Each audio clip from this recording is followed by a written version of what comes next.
सोचने वाली बात है, दिल्ली में बम ब्लास्ट होता है और 8 लोग मर जाते हैं। लोग सरकार से प्रश्न पूछना चालू करते हैं और पूछना भी चाहिए, क्योंकि ये सिक्योरिटी सिस्टम का एक बहुत बड़ा फेलियर है। वहीं पे कुछ लोग अपनी पॉलिटिकल रोटियां सेकना चालू कर देते हैं, क्योंकि ये लोग ऐसे ही हैं, सत्ता के भूखे।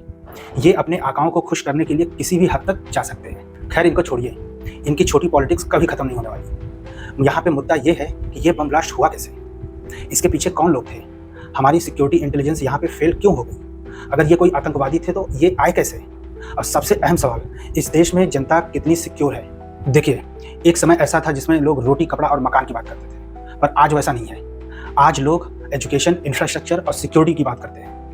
जो सरकार ये तीनों अपनी जनता को दे पाए, समझ लीजिए वही सरकार इस देश को चला सकती है।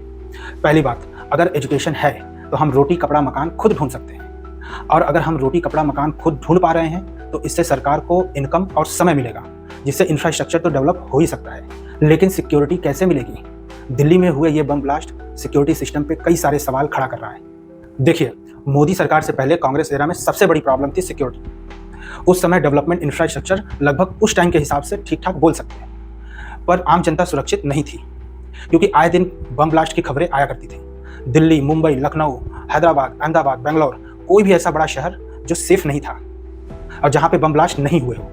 जनता थक हार के बीजेपी को चुनी, इस उम्मीद में कि उनको सिक्योरिटी मिल सके, हम इस देश में महफूज रह सके। ये सरकार भी इस मुद्दों पे खरी उतरी। पिछले 11 साल से अगर बॉर्डर एरिया और नॉर्थ ईस्ट को छोड़ दिया जाए तो हर बड़े शहर इस देश में लगभग सेफ थे। पर अभी अभी दिल्ली में हुआ ये बम ब्लास्ट मौजूदा सरकार के सिक्योरिटी सिस्टम पे क्वेश्चन खड़े कर रही है। देखिए, एजुकेशन, इंफ्रास्ट्रक्चर से पहले सिक्योरिटी हमारी फर्स्ट प्रायोरिटी होनी चाहिए। क्यों? क्योंकि अगर हम इस देश में सुरक्षित नहीं तो क्या फ़ायदा पढ़ लिख के।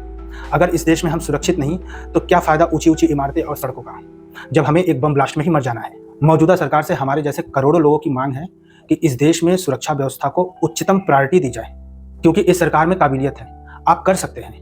और देश की सुरक्षा व्यवस्था से खिलवाड़ करने वाले ऐसे लकड़बग्घों को ऐसी खौफनाक सजा दो कि इनकी आने वाली जनरेशन हमेशा हमेशा के लिए याद रखे।